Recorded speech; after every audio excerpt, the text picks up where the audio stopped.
నిన్న వరంగల్లో పర్యటించిన ప్రపంచ అందగత్తెలు ఇవాళ యాదాద్రి భువనగిరి జిల్లాకు వెళ్లనున్నారు. తెలంగాణ సంస్కృతి సంప్రదాయాలు పర్యాటక ప్రాంతాల పర్యటనలో భాగంగా ఇవాళ యాదగిరి గుట్టతో పాటు భూదాన్ పోచంపల్లికి వెళ్లనున్నారు. భూదాన్ పోచంపల్లి ఇక్కత్ చేనేత చీరలతో ప్రపంచ ప్రఖ్యాతి పొందింది. ప్రపంచ సుందరాంగుల రాకతో పోచంపల్లి మరోసారి ప్రపంచ వ్యాప్తంగా ఖ్యాతిగాంచనుంది. ప్రపంచ సుందరీమణుల పర్యటనకు ఏర్పాట్లని పకడ్బందీగా చేపట్టామని జిల్లా కలెక్టర్ హనుమంతరావు తెలిపారు.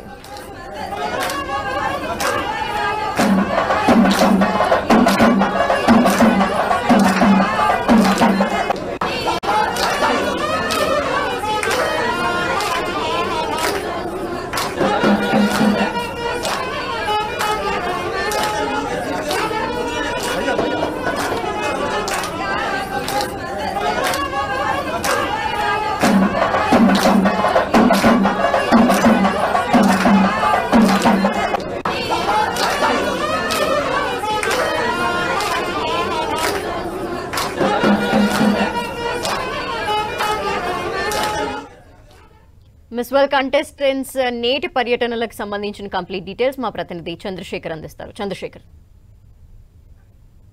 ధనలక్ష్మి, తెలంగాణలోని పర్యాటక అదేవిధంగా సాంస్కృతిక అంశాలను అధ్యయనం కోసం ఇటు తెలంగాణలో పర్యటిస్తున్నటువంటి మిస్ వరల్డ్ 2025 కాంటెస్టెంట్లు ఈ రోజు యాదాద్రి భువనగిరి జిల్లాలో సందడి చేయనున్నారు.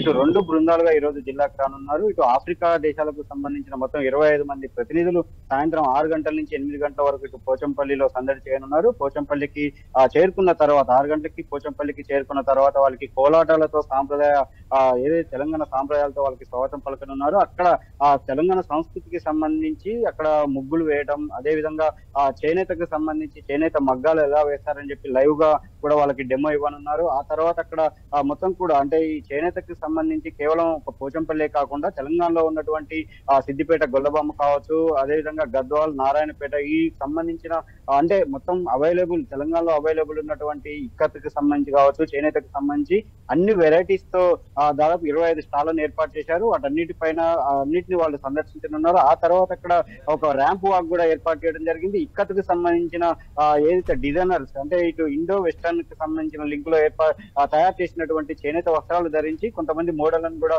తీసుకొచ్చారు. వాళ్ళందరూ కూడా ఈ ఏదైతే ప్రపంచ సుందరీమణుల ముందు ర్యాంప్ వాక్ చేయనున్నారు. అంటే చేనేతని ఎక్కువగా హైలైట్ చేయడంతో పాటు యునెస్కో గుర్తింపు పొందినటువంటి గ్రామంగా పోచంపల్లి గుర్తింపు ఉంది. అక్కడ ఉన్నటువంటి భూదాన్ అంశాలకు సంబంధించి కూడా వివరించే అవకాశం అయితే అక్కడ పర్యాటక శాఖ నుంచి ఏర్పాటు చేయడం జరిగింది. ఆ తర్వాత ఇటు కరేబియన్ దేశాలకు సంబంధించిన 10 మంది ప్రతినిధులు ఏదైతే మిస్ వరల్డ్ కంటెస్టెంట్లు 10 మంది ఉన్నారో వాళ్ళని యాదగిరిగుట్టకు రానున్నారు. సాయంత్రం 7 గంటల సమయంలో అక్కడ సాంప్రదాయంగా స్వాగతం పలకడంతో పాటు ప్రత్యేక పూజల్లో కూడా వాళ్ళు పాల్గొంటారు. ఆ తర్వాత శిల్పకళకి సంబంధించి యాదాద్రి శిల్పకళకి సంబంధించి మొత్తం వాళ్ళు ఆడవీధుల్లో కలే తిరుగుతూ వాళ్ళందరికీ కూడా ఈ శిల్పకళకి సంబంధించి కూడా వివరించనున్నారు. అక్కడ మాడవీధుల్లోనే అంటే గుడి ప్రాంగణంలోనే బయట ఒక ఫోటో షూట్ కూడా ఉంటుందని తెలుస్తుంది. అంటే గ్రూప్ ఫోటో కూడా ఉంటుంది. అదేవిధంగా ఈ మొత్తం అంటే నిన్న మనం చూసుకున్నట్లయితే ఇటు బుద్ధవనం నాగార్జున సాగర్ లో ఆసియా ఓసియానా దేశాలు సంబంధించిన ప్రతినిధులు పర్యటించడం జరిగింది. అదేవిధంగా ఇక్కడ ప్రస్తుతం ఇటు ఆఫ్రికా అదేవిధంగా కరేబియన్ దీవులకు సంబంధించిన దేశాల ప్రతినిధులు మొత్తం మూడు బృందాలకు సంబంధించిన వారు ఈ ఉమ్మడి జిల్లాలో పర్యటించడం అయితే ఇక్కడ ఒక గొప్ప అవకాశంగా చెప్పుకోవచ్చు. అదేవిధంగా ఇక్కడ ఉన్నటువంటి జిల్లాలో ప్రధానంగా ఉన్నటువంటి ప్రపంచ పర్యాటక ప్రాంతాలుగా ఉన్నటువంటి పోచంపల్లి కావచ్చు, నాగార్జున సాగర్ కావచ్చు, అదేవిధంగా ఇప్పటికే ఇటు పెద్దగా ఎత్తున అంటే పునర్నిర్మాణం తర్వాత పెద్ద సంఖ్యలో భక్తులను ఆకర్షిస్తున్నటువంటి యాదగిరిగుట్ట నరసింహస్వామి వారి ఆలయం కావచ్చు, వీటన్నిటిని కూడా తెలంగాణ ప్రభుత్వం సమిష్టిగా అంటే ఖచ్చితంగా వాడుకొని ఎక్కడెక్కడ ఏ జిల్లాలో వాటి అన్నిటిపైన ఈ ప్రపంచం వ్యాప్తంగా కూడా దీన్ని ప్రమోట్ చేసేందుకు ఇలా అంటే ఒక్కొక్క బృందాన్ని తీసుకొచ్చినట్టయితే ఇక్కడ అధికారులు భావిస్తున్నారు. ఇక్కడ వచ్చినటువంటి కంటెస్టెంట్లకు ఎటువంటి లోపాలు తలెత్తకుండా ఎటువంటి ఇబ్బంది రాకుండా తగిన ఏర్పాట్లు అయితే చేయడం జరిగింది. ధనలక్ష్మి. Thank you Chandrasekhar.